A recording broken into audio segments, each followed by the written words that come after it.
تصريح خطير جدا لمدرب المنتخب الكندي بعد ساعات قليلة جدا من مباراة العمر ضد منتخب الساجدين. لكن قبل أن نبدأ في سرد المزيد حول هذا الخبر الحصري، إذا كنت ترى بأن منتخب المغرب قادر على فوز واكتساح كندا، ضع لايك للفيديو لكي ينتشر. في 2022 وفي قطر هناك في دولة قطر الشقيقة وفي كأس العالم 2022 كان لقاء قوي جدا جمع المنتخب المغربي مع المنتخب الكندي. تمريرة حاسمة من الأسطورة زياش، إنه زياش حكيم زياش، تمريرة في العمق يأتيها النصير أو يوسف نصيري بضربة بوم في شباك المنتخب الكندي. وخطأ دفاعي آخر مع ضغط اللاعب يوسف نصيري آنذاك، خطأ دفاعي فادح في وسط دفاع المنتخب الكندي. تأتي تمريرة حاسمة من الأسطورة زياش يسجل هدفه الرائع في شباك كندا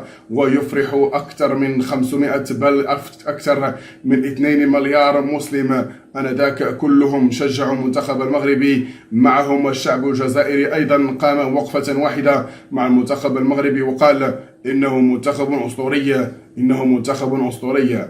بهذا الصدد يرى مراقبون في تصريح لمدرب المنتخب الكندي قال أعطيت تشكيلة رسمية للمنتخب والخطة، لكن قلت للاعبين إننا سنواجه منتخبا تكتيكيا متفوق وليست لديه نقاط ضعف. إذا المنتخب المغربي إن شاء الله سوف يفوز في هذه المساء.